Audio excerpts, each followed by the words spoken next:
Bonjour à vous les cinéphiles et bienvenue dans cette émission presque du cinéma. Vous savez, l'émission où on parle de choses qui gravitent autour du cinéma et souvent de livres qui parlent du cinéma. Et aujourd'hui, j'ai envie de vous parler donc de la nouvelle édition du tome 1 de Tigres et Dragons. Et ici, nous avons donc de Tokyo à Hong Kong, donc tome 1, nouvelle édition.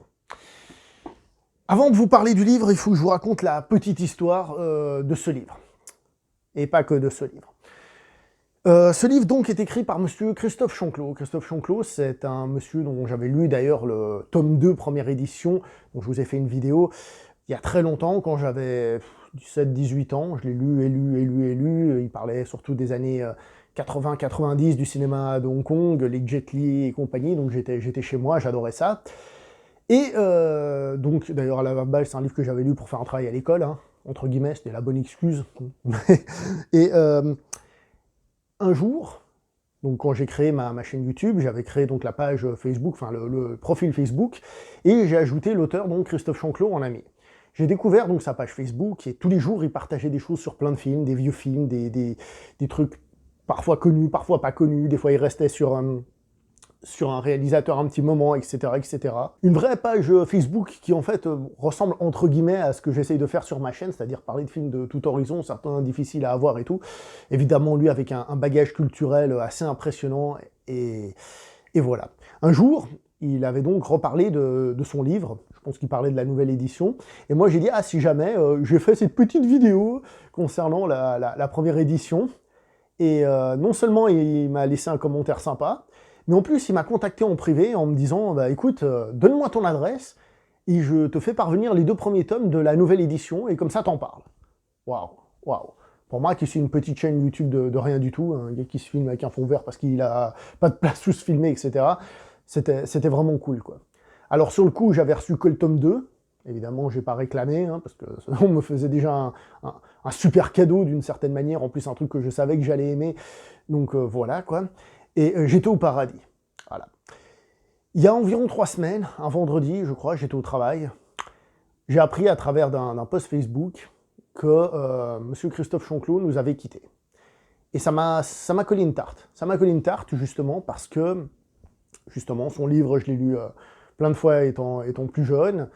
Je ne vais pas dire que je connais le texte par cœur, mais je le connais bien. Je regardais sa page, il a été super sympa avec la chaîne, donc je le considère comme un ami de la chaîne, et je dirais même comme le premier, pas grand ami de la chaîne, parce que j'ai beaucoup d'amis sur cette chaîne, heureusement, mais la première personne, on va dire, du monde, on va dire professionnel, au-dessus, qui a fait un geste pour la chaîne, en disant, tiens, pas de soucis, je te les envoie et tout, et moi, ça m'a énormément touché, ce côté confiance dans les petits jeunes, là, les petits nouveaux qui font ça de manière amateur, mais qui ont envie de faire partager tout ça. Vous remarquerez que je vous présente ça d'une manière personnelle, c'est-à-dire de mon point de vue. Parce qu'au-delà de ça, Christophe Chanclos, c'est aussi donc un spécialiste du cinéma d'arts martiaux, mais aussi du péplum. Il y en a un d'entre vous qui me l'a fait remarquer lorsque j'ai partagé ça sur Facebook, le fameux post, qu'en effet, c'est celui qui présentait les films à Arles, au Festival de Arles, mais pas que, il a fait plein de trucs. Je sais qu'aussi en VHS, il a édité des films asiatiques, entre autres, et que ça a aidé justement à faire connaître ce cinéma chez nous. C'est aussi quelqu'un qu'on pouvait voir dans certains bonus DVD, hein, par exemple pour prendre quelque chose dans In Hell, donc le film de Ringo Lam avec Jean-Claude Van Damme, et ben, il était là, puis il y avait une petite interview, une petite explication. J'ai pas voulu parler de sa carrière, mais vraiment de mon point de vue et de mon ressenti, pour dire que je suis pas le gars qu'il a le plus rencontré et tout, mais malgré tout, c'est quelqu'un qui a compté pour moi. Lorsque j'ai vu ce post annonçant son décès, je l'ai partagé sur un groupe de fans de cinéma asiatique, et j'ai vu toutes les réactions qu'il y avait, et je me rends compte que c'est quelqu'un qui en effet avait marqué beaucoup de monde de par ses écrits, de par ses livres, entre autres ceux-ci, et qui comptait beaucoup dans la cinéphilie de beaucoup. Mon camarade Denis, avec lequel on a fait quelques vidéos en mode podcast, qui a intérêt à se bouger le cul pour la suivante, hein, je ne lance pas de message, lui m'avait dit qu'il avait passé, je crois, une après-midi, enfin qu'il avait bu un verre avec lui, qu'il avait parlé, il paraît que c'est quelqu'un de très ouvert et tout, et il l'a prouvé, hein, honnêtement, moi il me l'a prouvé, c'est lui qui est venu me parler, comme ça. Et donc je voulais profiter de cette vidéo pour lui rendre un hommage. Pas forcément par rapport à tout ce qu'il a fait, parce que je ne connais pas tout ce qu'il a fait, mais par rapport à ce que j'ai vécu, et c'est pas grand-chose par rapport à lui, et que son décès m'a réellement touché, m'a vraiment collé une claque, et en plus, quand j'ai fait ce post, il y en a qui sont venus m'en parler en privé et tout, enfin bref. C'est donc quelqu'un qui comptait beaucoup, en règle générale, et y compris dans la communauté de fans de cinéma asiatique. Donc, comme je vous avais dit, à l'époque, j'avais reçu que le tome 2, et J'ai donc contacté la personne, comment on appelle ça, je suis tellement pas un expert là-dedans, la relation de presse, et je lui ai dit que si je pouvais obtenir le 1, comme il me l'avait promis à l'époque, entre guillemets, pour lui rendre hommage. Et donc, puisqu'il est parti, je pense qu'il est temps de revenir sur des choses qui, elles, vont rester avec nous, à savoir ces textes.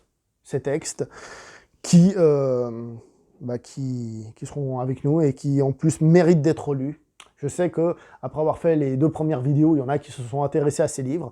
J'espère réussir à le faire encore et puisque c'est bien, et ben continuez à le partager. Voilà. Désolé pour cette intro un peu longue, mais voilà.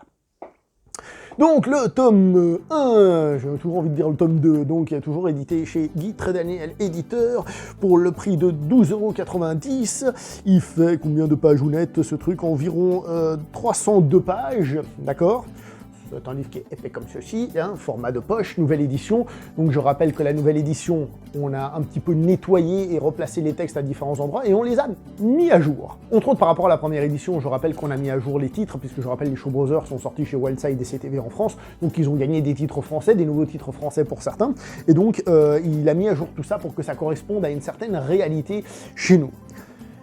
Le livre va donc cette fois-ci parler surtout de castagne asiatique, là où le tome 2 parlait de castagne non asiatique. Cette fois-ci, on est chez nous, on est à la maison. Et on commence par parler d'un certain Bruce Lee. Bruce Lee, la légende. Il nous raconte donc une petite biographie en nous parlant des films. C'est comme toujours chez Christophe Chanclos, c'est très bien écrit, c'est fluide. Franchement, je vais pas vous mentir, ce livre, je l'ai lu comme un roman. Alors vous me direz, c'est normal, t'es fan du truc, mais je l'ai lu et j'avais à chaque fois envie de lire le paragraphe d'après. C'est écrit de manière fluide, c'est plaisant. Moi, je suis chez moi, il parle de films que j'ai vus, d'autres dont j'ai entendu parler, d'autres un peu moins, donc il arrive à m'intéresser, à m'emmener dans son monde. Je trouve que ça se lit, franchement, ça se lit super rapidement, c'est super plaisant et rien que pour ça, déjà, c'est cool. Après avoir évoqué Bruce Lee, l'auteur va nous parler, cette fois-ci, on va dire de son pendant japonais, d'une certaine manière, un certain Sonny Shiba.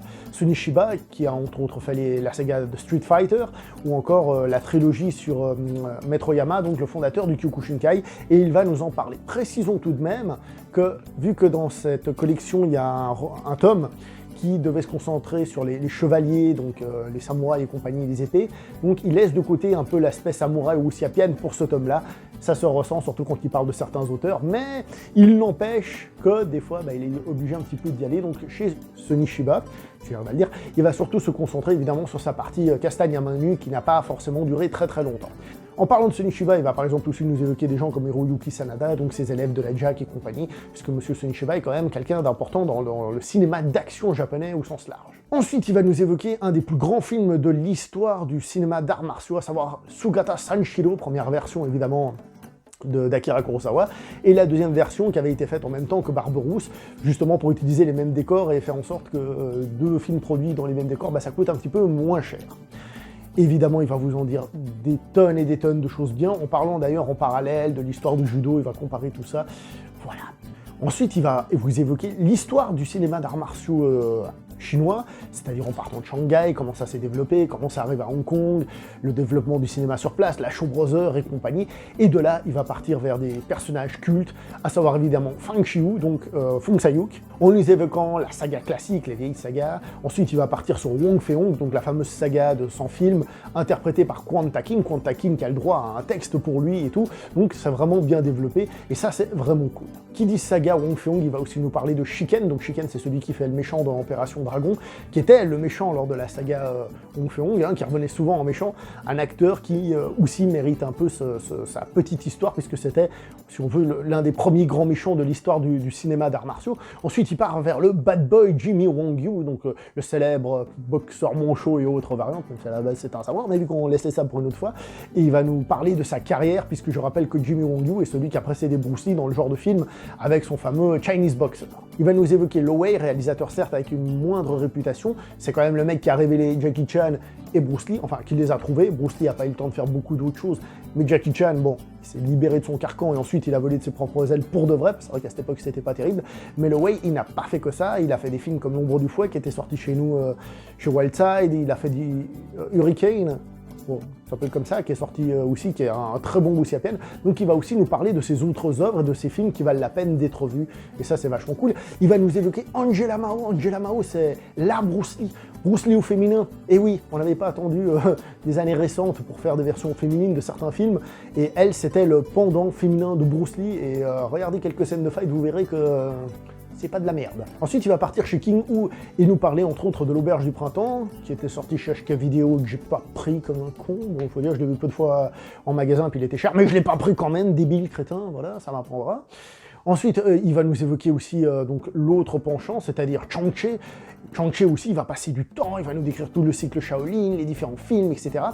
Il va essayer de nous développer un peu les principes chez Chang-Chi, donc c'est-à-dire de l'analyse de ces films d'une certaine manière, même si évidemment, bon là je rentre pas dans les détails parce que voilà, on peut la remettre en question. C'est vrai que moi je suis plutôt du genre à être un peu plus sceptique en disant c'est possible de le voir comme ça, mais pas forcément. Mais lui il le dit clairement, bon bah, c'est son point de vue, en tout cas il le présente et c'est bien. Ensuite il parle un peu des élèves de Chang-Chi, donc John Woo. John Woo, certes, qui a fait des polars, mais avant de faire des polars, il a quand même fait quelques films de castagne, dont un Wuxia Pian célèbre, donc La Dernière Chevalerie, mais aussi quelques films de kung-fu, tout simplement, dans lesquels il y a justement des restes, des traces de Chang-Chi dedans, et il en parle, aussi parce que c'est John Woo et c'est quelqu'un de célèbre. Et ensuite, il va nous parler de cette écurie Chang-Chi, de ses acteurs, des gens comme David Chang, Ti Lung, Shen Quan-tai, par exemple. Il va nous en parler, tout simplement, nous raconter qui ils sont, qu'est-ce qu'ils ont fait de leur carrière, comment ils ont rebondi après coup. Alors, il y en a d'autres aussi, hein, comme par exemple Lolier, j'ai oublié de citer Lolier. Je ne vais pas tous vous les citer, mais il en a parlé de plusieurs quand même. Et ensuite, on passe à Lu Chaliang. Lu Chaliang, aussi une bonne grosse partie sur Lu Chaliang, le maître de la kung-fu comédie. Voilà quoi. Et on finit par Nick Wan. Nick Wan, c'est un nom que vous allez voir revenir presque tout le long du livre, parce qu'à la Shaw Brothers, c'est lui qui était le scénariste de la plupart de ses films. Ah ouais, mais bon, scénariste de films de Kung Fu, mais oui, mais non, il y a des scénarios. Et donc, il en parle. Bref, tout ça pour vous faire un tour de visite de ce qu'est ce livre, qui, comme je vous ai dit, se lit mais très facilement, avec beaucoup de plaisir, beaucoup de bonheur. Moi, je trouve que ce serait bête de s'en priver. Alors, si on adore le cinéma du genre, eh ben on est dedans et on est à la maison, on est entre amis. Moi, c'est la sensation que j'en avais. En plus, ça tombe bien parce que j'ai pas vu non plus tous les films dont il parle.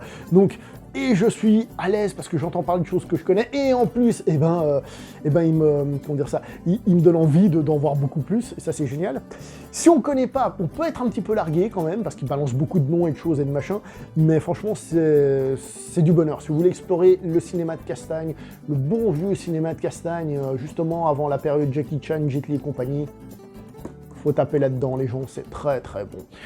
C'est un petit peu difficile à suivre aussi parce que justement, il y a tellement de choses à dire qu'à un moment donné, il va parler d'une chose, et cette chose, bah ici, il faut parler de ça, là, parce que c'est relié, donc il va en parler, et après il va revenir ici, et donc parfois c'est un peu difficile de comprendre qu'il avance, il revient un peu en arrière, il avance, et il avance beaucoup, il revient.